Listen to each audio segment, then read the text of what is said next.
Bonjour et bienvenue dans notre vidéo qui porte sur le thème des capteurs. Cette production sera représentée sous forme d'un dessin animé. Ainsi, pour la représentation des personnages, celui-ci évoquera Arthur Mance, celui-là Vincent de Simone, et pour finir moi-même, Joanne Rouillère. Lors de cette vidéo, nous répondrons à la problématique posée. En partant des notions de physique pour arriver à des solutions concrètes, comment les capteurs au sein des robots permettent d'analyser et de comprendre leur environnement afin de réaliser des fonctions essentielles. Leur fonctionnement, leur programmation et leur utilité au quotidien sera étudiée. Maintenant que la présentation est faite, rentrons dans le vif du sujet. Le capteur, qu'est-ce que c'est? Marcel, télévision s'il te plaît.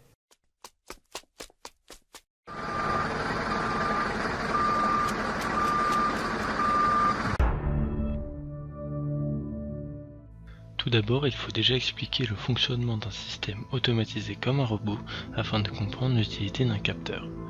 Un système automatisé se divise entre deux grandes parties, la chaîne d'information et la chaîne d'énergie. Notre TPE porte sur les capteurs, nous allons donc nous focaliser sur la chaîne d'information. Ses fonctions sont d'acquérir des informations extérieures, de les traiter et enfin de les communiquer directement à l'utilisateur ou à la chaîne d'énergie afin qu'elle exécute un ordre. Partons d'une base. Nous appellerons notre robot C37KV655. On va l'appeler Paul, c'est mieux. Très bien, donc va pour Paul. Notre robot peut donc comprendre si on lui demande une information extérieure comme par exemple la température de dehors. Il va donc s'y diriger, capter et analyser cette information pour enfin nous redonner par exemple la température. Vous pouvez voir sur cette image un schéma plus détaillé de la chaîne d'information. Tout commence donc avec une grandeur physique telle que la luminosité, le taux de CO2 ou même une distance. Ensuite, un capteur adapté fait l'acquisition de cette grandeur physique, par exemple un capteur de gaz pour le CO2 ou une LED électroluminescente pour la luminosité. Ce même capteur va ensuite convertir cette grandeur physique en un signal électrique ou pour les capteurs les plus élaborés, directement en données numériques. Ensuite, il faudra si nécessaire mettre en forme ce signal électrique car certains capteurs restituent des signaux si faibles qu'ils sont inexploitables. Il faudra donc amplifier le signal. Ce signal électrique exploitable va être converti en données numériques à l'aide du convertisseur analogique numérique CAN, sur lequel on reviendra un peu plus tard dans cette vidéo. On sort donc du domaine de l'analogique pour entrer dans le domaine du numérique. Ces données numériques en bits vont maintenant pouvoir être traitées par le microcontrôleur comme par exemple pour mettre en place une transformée de Fourier dans le cadre de la reconnaissance vocale ou plus simplement pour traiter le signal d'un détecteur de ligne. Cette information traitée sera ensuite transmise à l'utilisateur. Dans nos expériences, nous utiliserons un afficheur LCD pour lire les résultats. Les afficheurs à cristaux liquides, autrement appelés afficheurs LCD, sont des modules compacts et intelligents qui nécessitent peu de composants externes pour un bon fonctionnement. Ils consomment relativement peu d'électricité, entre 1 et 5 mA. Il existe de nombreux afficheurs de ce genre, mais ils diffèrent par rapport à leurs dimensions, qui peuvent aller de 6 à 80 caractères, en passant par 32 comme celui que j'utilise dans mes expériences. Mais aussi, ils peuvent différer par rapport à leurs caractéristiques techniques comme leur tension de service ou bien leur rétroéclairage. Les afficheurs comprennent plusieurs composantes. Il y a l'afficheur en lui-même, mais aussi son microcontrôleur, sa mémoire RAM, mais aussi sa mémoire CG-RAM. Ils remplissent chacun une tâche particulière. Pour commencer, un signal est envoyé sur le port RS pour signaler que l'on envoie une donnée. Quand un caractère sous forme de signal 2x4 ou 8 bits est envoyé à l'afficheur par le bus de données bidirectionnel, il passe par le microcontrôleur qui l'enregistre dans la mémoire RAM. Un front descendant est envoyé par le port E pour dire que l'envoi est terminé. Ensuite, le microcontrôleur recherche la correspondance de ce mot de 8 bits dans la table des caractères de la mémoire CG-RAM. Une fois le caractère identifié, il ne reste plus qu'à l'afficher. Un caractère est donc différenciable d'un autre de par son adresse dans cette table. Comme je l'ai dit, un afficheur peut être utilisé en mode 8 bits ou 4 bits. En mode 8 bits, le bus de données bidirectionnel est une nappe de 8 câbles de D0 à D7. Un caractère peut donc être envoyé en une seule fois puisque dans la mémoire CG-RAM, les caractères sont en mode 8 bits. Le mode 4 bits que j'utilise dans mon expérience n'est pas très différent. Il consiste juste à réduire la nappe du bus de données bidirectionnel à 4 câbles de D4 à D7. Cependant, étant donné que la table des caractères est en mode 8 bits, il faut donc envoyer en 2 temps l'adresse binaire d'un caractère. Dans un premier temps, ce sont les bits de poids faible qui sont envoyés au microcontrôleur de l'afficheur, puis sont envoyés les bits de poids fort. Ainsi, l'adresse du mot est envoyée entièrement malgré le retrait de 4 câbles. Par exemple, pour dire à l'afficheur d'afficher un A en mot de 4 bits, il faut donc envoyer en premier 0001 puis 0100. L'afficheur pourra ensuite afficher le A à partir de cette adresse. Dans ce montage, j'ai donc relié cet afficheur ainsi qu'une LED électroluminescente LDR à une carte Arduino. Mon but étant d'afficher la valeur de la LDR correspondant à la luminosité ambiante sur l'afficheur. Les broches D4, D5, D6 et D7 de l'afficheur sont donc reliées respectivement aux broches D2, D3, D4 et D5 de la carte Arduino. Les broches VDD et A sont reliées à l'alimentation 5V de la carte et les broches VSS RW qui, dans mon cas, n'est pas utilisée mais qui sert à spécifier si l'on veut écrire ou lire une donnée, et K sont quant à elles reliées à la masse. VO relié à un potentiomètre afin de régler la luminosité de l'affichage de l'écran. RS sert à spécifier la nature de l'envoi, comme dit précédemment, c'est relié sur le port D12 de la carte Arduino. E sert à valider les échanges avec un front descendant, cela peut être une donnée ou une commande, est relié au port D11 et le potentiomètre est relié aux bornes de l'alimentation et à la terre. La LDR quant à elle est reliée aux bornes A0 de la carte et à la masse. En guise de résultat, nous arrivons donc à un schéma de brochage comme celui-ci. Mon programme consiste donc à afficher la valeur 10 bits de la LDR sur l'afficheur LCD. La première instruction indique que j'inclus la librairie Liquid Crystal au programme. Cette librairie peut être utile pour le contrôle de l'afficheur. Je déclare ensuite la variable LCD et les broches sur lesquelles l'écran est connecté. On remarque que c'est en mode 4 bits et que RS et E sont branchés. La première instruction du setup permet de dire que cet afficheur peut afficher 32 caractères, dont 16 en abscisse et 2 en ordonnée. La seconde instruction permet de placer le curseur d'écriture à l'emplacement 00. Enfin, les instructions dans la boucle servent à écrire la valeur de la LDR et de la renouveler toutes les 0,1 secondes. Pour finir, on peut voir que quand la LDR est placée sous un bouchon de stylo, elle affiche une valeur de 96. Lorsque je la laisse à la lumière du jour, elle est de 482 et quand je place un flash dessus, elle monte jusqu'à 935. Je vais vous présenter le signal analogique et le signal numérique afin de mieux comprendre les capteurs. On différencie donc deux types de signaux. Le signal analogique peut prendre une infinité de valeurs, tandis que le signal numérique ne peut prendre que deux valeurs, l'état haut, high, ou l'état bas, low. On dit que c'est un signal binaire. Le signal numérique est donc un signal analogique, mais limité à deux valeurs. On trouve naturellement que des valeurs analogiques, le numérique étant une invention humaine. Il y a donc un problème d'unité, les valeurs analogiques étant exprimées en grandeur physique, comme la résistance, la fréquence ou le voltage, et le numérique en bits ou en octets. C'est à ce moment qu'interviennent les convertisseurs analogiques numériques, le plus souvent représentés par l'abréviation CAN en français ou ADC en anglais. Son rôle est de mesurer une tension et de la transformer en numérique. Pour cela, il associe un nombre entier puis une valeur numérique à chaque valeur analogique d'une plage de tension bien précise. Le convertisseur analogique numérique va donc échantillonner un signal, mesurer son amplitude à intervalles de temps réguliers avant de la numériser et de le coder sur un certain nombre de bits. Il existe plusieurs types de convertisseurs analogiques numériques, selon la précision et la rapidité souhaitée. La plupart des microcontrôleurs modernes, comme notre carte Arduino, sont donc équipés de convertisseurs analogiques numériques qui sont essentiels à la carte pour notamment transformer une tension en bits. Pour revenir au capteur, on peut donc voir qu'il joue un rôle essentiel dans la chaîne d'information et dans le bon fonctionnement d'un système informatique en général, puisqu'ils permettent l'acquisition et la mise en forme de grandeur physique. On retrouve donc des capteurs dans tous les appareils informatiques modernes, comme les ordinateurs, les téléphones ou les consoles de jeux. Il existe des capteurs de toutes les tailles, de toutes les formes, mais aussi à tous les prix en fonction de leurs caractéristiques. D'ailleurs, en parlant de caractéristiques, il en existe une dizaine et nous allons nous intéresser au principal. Tout d'abord, il y a l'étendue de mesure. C'est la caractéristique la plus importante puisqu'elle sert à connaître les valeurs extrêmes pouvant être mesurées par le capteur. Par exemple, le capteur ultrason peut mesurer des distances entre 2 cm et 300 cm. Ensuite, il y a la résolution qui permet de connaître la plus petite variation de grandeur mesurable par le capteur. Pour rester sur le capteur ultrason, sa résolution de mesure est de 1 cm. Et enfin, la précision qui montre l'aptitude du capteur à restituer une mesure proche de la vraie valeur. La précision du capteur à ultrasons est d'environ 1 cm.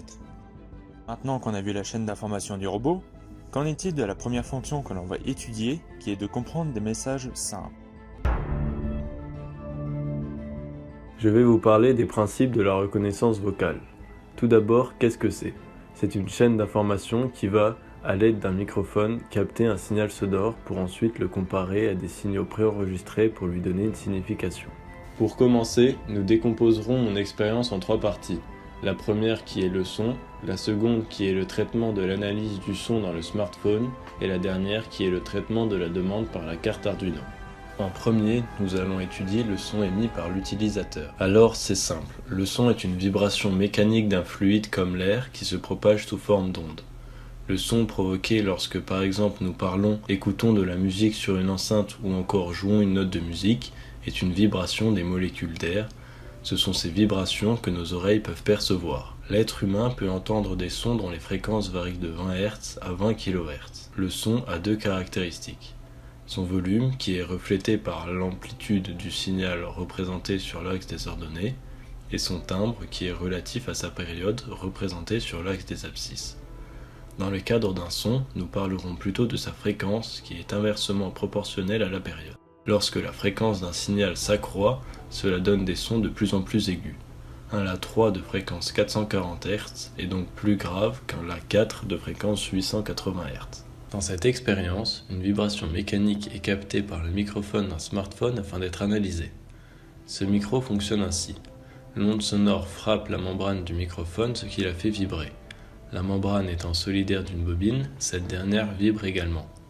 La bobine étant placée au voisinage d'aimants permanents, son déplacement va générer une tension électrique à ses bornes. Ce signal est donc l'image de l'onde sonore reçue. Le signal est mis en forme afin que son amplitude s'adapte au montage de traitements électroniques. Maintenant, en observant le signal périodique d'un son à travers un logiciel comme Audacity, on remarque que le signal affiché est l'addition du fondamental, qui est la base du son dont la fréquence est la plus basse, et de ses harmoniques, qui créent la richesse du son dont les fréquences sont des multiples entiers du fondamental. Ce signal est donc l'addition d'une multitude de signaux sinusoïdaux. Pour mieux comprendre, prenons un exemple simplifié. Si l'on considère que le La3, dont la fondamentale a une fréquence de 440 Hz et une amplitude de 10 volts, ne possède qu'une seule harmonique, l'harmonique 3, dont l'amplitude est de 2 volts et la fréquence 3 fois 440 Hz, soit 1320 Hz, son signal U serait l'addition des signaux U1 correspondant au fondamental et U2 correspondant à l'harmonique 3. La décomposition en série de Fourier permet d'avoir cette représentation du son appelée spectre du signal dont l'amplitude des sinusoïdes se trouve en ordonnée et les fréquences en abscisse. Le son est ensuite échantillonné toutes les 10 millisecondes afin d'analyser un mot ou une phrase sur sa durée. On obtient alors l'évolution du spectre dans le temps qui correspondra à l'image numérique de la voix dans le cadre de la reconnaissance vocale. On a donc les fréquences sur l'axe X, l'amplitude sur l'axe Y et le temps en secondes sur l'axe Z. Cette image numérique de la voix est ensuite comparée à une multitude d'images numériques de mots préenregistrés. Cependant, selon l'intonation et l'accent, cette image peut légèrement varier. On va donc prendre l'image la plus proche. Dans mon expérience, j'utilise la base lexicale de Google afin de réaliser ma comparaison. Pour finir, j'ai décidé de mettre en place ce processus de reconnaissance vocale en utilisant mon smartphone. J'ai donc créé une application à partir du logiciel App Inventor. Voici donc le programme. La reconnaissance vocale reconnaît les phrases « valeur de la LDR » et « éteindre l'écran ». L'application envoie alors respectivement un 1 ou un 2 en liaison Bluetooth au module récepteur Bluetooth HC05 branché sur la carte Arduino. Ensuite, le programme de la carte Arduino permet de traiter le 1 ou le 2 reçu. Dans ce programme, j'inclus la librairie Software Serial qui permet de commander le module Bluetooth HC05. La broche 9 de la carte Arduino est configurée en émission et la broche 10 en réception. La variable message reçu est déclarée. Dans un second temps, dans la boucle, je dis que lorsque le module Bluetooth HC05 est appairé à un appareil, il lit le message reçu. Si le message reçu est 1, il affiche la valeur de la LDR, et si le message reçu est 2, cela efface les caractères présents sur l'écran de l'afficheur. Dans ces vidéos, on voit que cela fonctionne correctement. Valeur de la LDR.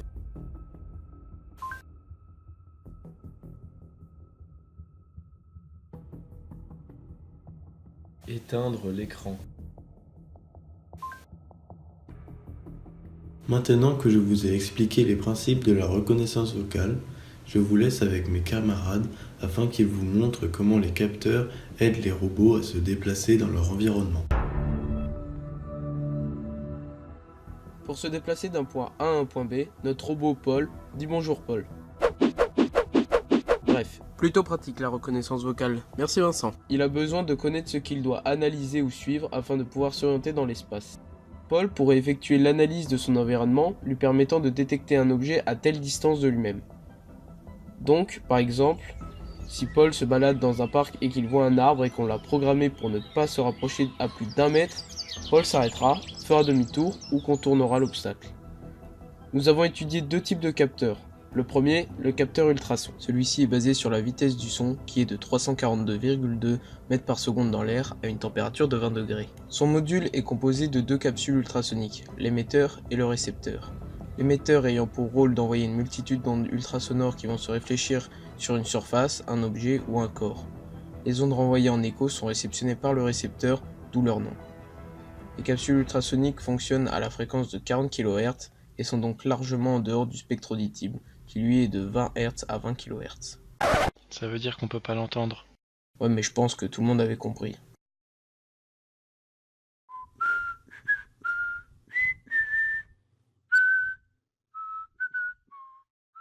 Reprenons. Pour l'affectation des broches du capteur, le VCC est branché sur la broche 5V d'Arduino afin de l'alimenter. Le trigger, qui est la traduction anglaise de l'émetteur, lui est branché sur n'importe quelle broche digitale tant qu'il est en accord avec la déclaration que l'on fait dans le programme du capteur. Ici, il est branché en D8. Echo, qui est le récepteur, fonctionne de la même manière que le trigger. Ici, il est branché en D7. Le ground est la broche de la masque et elle se relie au ground de la carte Arduino. Pour le programme, je vais présenter quelques lignes de code qui sont à comprendre. Donc, on retrouve nos déclarations de variables. Echo, trigger, durée et distance. Puis l'étendue de mesure du capteur qui est ici de 2 à 100 cm. Quand on rentre dans le setup, on déclare les sorties-entrées. L'émetteur est une sortie car il envoie une information et le récepteur est une entrée car il en reçoit une. Quand on rentre dans la boucle, la première partie est destinée au calcul de la durée. Elle est calculée par le temps où les ondes sonores sont envoyées jusqu'à ce que le récepteur les reçoive. Le calcul de la distance peut se faire par un microcontrôleur en fonction du temps de réponse entre l'émission et la réception du signal. Dans mon programme, je la divise par environ 58,2. Maintenant, accrochez-vous, c'est parti. Si on part de la formule V égale D sur T, avec V en mètres par seconde, D en mètres et T en secondes, on isole la distance D qui est donc égale à V fois T. Sauf que nous voulons la distance entre l'objet et le capteur. On divise alors par 2 pour éviter d'avoir un aller-retour dû au temps que l'on a calculé, soit D égale T fois V divisé par 2. Sauf que dans mon programme, j'utilise une constante liée à la vitesse du son qui est d'environ de 58,2. Et pourquoi ce nombre? Eh bien, si l'on reprend la formule, cela nous donne D égale V divisé par 2 fois T. Sachant que V égale 340 mètres par seconde et que l'on convertit en 0,0340 cm par microseconde, qui sont les unités par défaut du logiciel Arduino. Donc, D égale T fois 0,0340 sur 2. On sait que multiplier égale à diviser par son inverse.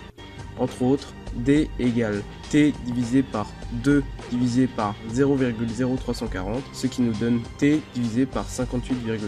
Cette constante varie légèrement en fonction de la vitesse du son qui est plus ou moins précise. Maintenant, je vais laisser Arthur nous parler du deuxième capteur qui permet de nous déplacer dans l'espace.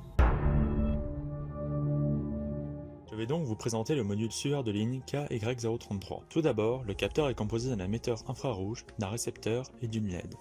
Voyons son principe. Le domaine du visible est constitué de longueurs d'onde comprises entre 400 et 800 nanomètres. Notre capteur utilise des infrarouges, invisibles à l'œil nu car ils correspondent à des longueurs d'onde supérieures à 800 nanomètres, qu'une surface sur laquelle arrivent les rayons infrarouges absorbe une partie du spectre et en renvoie une autre. Prenons le cas où le capteur se situe au-dessus d'une ligne blanche. Dans notre cas, le capteur envoie un rayon infrarouge sur la surface. Si la surface est réfléchissante, donc blanche dans notre cas, le rayon infrarouge est réfléchi vers le capteur qui détecte qu'il ne se situe pas sur la ligne, car il reçoit la réflexion du rayon envoyé. On peut voir que dans cette partie de l'expérience, le capteur ne se situe pas au-dessus d'une ligne. Au contraire, si le rayon infrarouge est envoyé vers une surface noire, non réfléchissante, donc ici notre ligne, le capteur ne reçoit pas la réflexion du rayon car le noir absorbe toutes les longueurs d'onde du rayon et donc on déduit qu'il se trouve sur une ligne. Pour cette photo, le capteur se situe au-dessus d'une ligne. Les couleurs correspondent donc à des longueurs d'onde. La couleur blanche est composée de l'ensemble des couleurs. Lorsque l'on envoie une lumière blanche sur un objet, selon la matière qui le compose, ce dernier va absorber une partie du spectre de la lumière blanche, puis en renvoyer une autre. Ce sont ces longueurs d'onde renvoyées que nous voyons et qui nous permettent de distinguer la couleur d'un objet. Un objet de couleur blanche sera donc un objet qui envoie toutes les longueurs d'onde, y compris celles n'appartenant pas au domaine du visible, et au contraire, un objet de couleur noire va absorber toutes les longueurs d'onde et nous apparaître noir. Le capteur se sert de ce principe pour détecter la ligne en envoyant donc un rayon infrarouge et en voyant s'il en reçoit une partie du spectre. Le capteur est contrôlé par un programme codé sous Arduino qui affecte la broche 10 de la carte Arduino à une entrée, puis lit la valeur. Si cette valeur correspond à l'état haut, cela signifie que le capteur se situe au-dessus d'une surface noire et donc la LED reste éteinte. Et au contraire, si le programme lit la valeur correspondant à l'état bas, le programme comprend que le capteur ne se trouve pas au-dessus d'une surface noire et allume donc la LED. Le programme effectue ensuite une pause de 1 seconde avant de relire la valeur et de recommencer la boucle. Pour ce qui est du branchement, le capteur est relié à la broche 5V de la carte Arduino pour l'alimenter, et est relié à la broche GND de la carte pour éviter un court-circuit. La broche 10 est affectée au signal, pour que le capteur traite l'information à travers l'envoi des rayons infrarouges et l'envoie à la carte Arduino afin que le programme lise la valeur. Les robots peuvent donc imiter le déplacement humain en suivant une ligne à l'aide de capteurs comme celui que je viens de vous présenter, qui indiquera au robot s'il se trouve sur la ligne ou non, et pourra donc l'aider à s'orienter pour suivre cette même ligne. Ils peuvent aussi utiliser un capteur à ultrasons lui permettant de calculer la distance le séparant d'un obstacle. Je vais maintenant aborder le capteur de gaz MQ2. Le capteur de gaz MQ2 est utilisé en tant qu'équipement de détection de gaz par les particuliers et les industries. Il est utilisé pour détecter les combustibles comme le GPL, l'ibutane, le propane, le méthane, l'alcool, l'hydrogène et la fumée. Ses avantages sont qu'il possède une haute sensibilité, pouvant être réglée via le potentiomètre, et un temps de réponse rapide. Il a aussi un large champ de détection, un circuit de commande simple et une longue durée de vie. Il capte les gaz entre 300 et 10 000 particules par minute. Le principal défaut de ce capteur est qu'il faut le laisser fonctionner pendant 48 heures avant de pouvoir récolter des données précises. Même après 48 heures, le capteur ne peut pas réaliser des mesures extrêmement précises à propos d'un gaz en particulier car il peut en capter plusieurs. Il faudra donc le coupler avec d'autres capteurs de gaz spécifiques au gaz en question pour avoir des relevés très précis. Le capteur comporte une plaque en dioxyde d'étain qui est chauffée. Lorsque les particules d'un gaz viennent se déposer sur la plaque, le gaz va arracher ou céder des électrons à la plaque, ce qui aura pour effet de varier le courant la traversant. En fonction de si le gaz aura cédé des électrons ou en aura arraché, le capteur pourra reconnaître un certain type de gaz. Si le gaz cède des électrons, c'est un gaz réducteur, et au contraire, si le gaz arrache des électrons, c'est un gaz oxydant. S'il cède des électrons, le courant de mesure du capteur augmente, et à l'inverse, s'il arrache des électrons, le courant de mesure du capteur va diminuer. Avant d'utiliser ce capteur de gaz, il faut le configurer dans l'air pur. On le calibre alors en fonction du taux d'humidité et de la température ambiante. Plus la température augmente, plus la résistance du capteur à l'humidité dans une température donnée diminue. Il faut aussi régler la résistance de la sonde du capteur avec les différents gaz en fonction de leur concentration en particules par million. Pour ce qui est de la partie programmation du capteur sur Arduino, je ne vais pas vous expliquer tout le programme car ce serait ennuyeux. Le programme affiché n'en est donc qu'une partie que je trouve intéressante. En résumé, nous nous limitons à la détection du LPG, de l'oxyde de carbone et de la fumée dans ce programme. Pour chacun de ces gaz, le programme commence par les définir, puis prend 2 points de la courbe précédente afin de les calibrer. Il lit ensuite les valeurs que la sonde a relevées, puis les affecte ensuite au gaz correspondant avec donc la quantité de ces gaz relevés dans l'air. Pour cette partie de l'expérience, nous testons le capteur avec des allumettes que nous éteignons afin de produire de la fumée. Ici, nous testons avec une bougie que nous avons éteinte pour répéter la même expérience qu'avec les allumettes, pour voir si la quantité de fumée produite était plus importante. Au niveau du branchement, le capteur est relié à la borne 5V de la carte pour l'alimenter, à la borne GND et à l'entrée analogique A0 pour recevoir les données relevées. On peut donc en déduire que les robots peuvent donc réussir à caractériser leurs environnements avec des capteurs de gaz comme le MQ2, mais aussi à l'aide d'autres capteurs comme le capteur de bruit notamment. Pour ce deuxième capteur de la fonction caractériser son environnement, nous avons décidé de le décrire via une seule expérience très simple pour comprendre son utilité. Par exemple, si j'active le capteur, le bruit de ma simple voix pourrait rallumer la lumière. Testons ceci. Allô? Allô? 1, 2...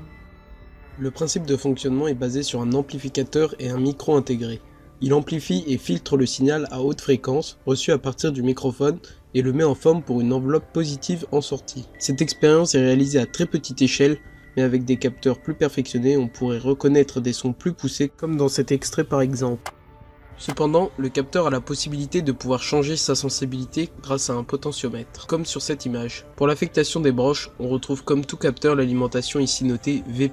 Le ground pour la masse qui se relie au ground de la carte Arduino. Le capteur possède également deux broches qui sont des entrées, le signal digital et le signal analogique. La différence entre les deux est que le digital est un signal pouvant être représenté par une intervalle de valeur extrêmement restreinte, comme une lampe par exemple, qui est soit allumée en 1, soit éteinte en 0, alors que l'analogique est le signal pouvant être représenté par une intervalle de valeur relativement grande, comme la luminosité de notre téléphone allant ainsi de 0 à 100%. Donc le signal analogique est branché en A0 et le signal digital en D3.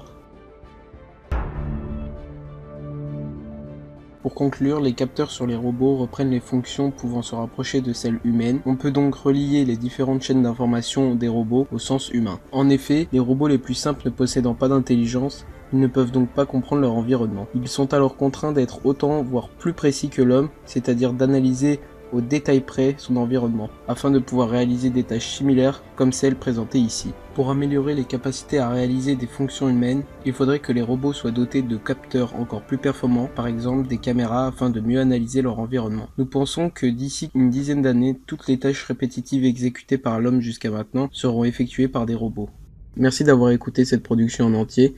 Nous vous laissons avec le lexique pour retourner à toutes les parties qui se trouvent dans cette vidéo.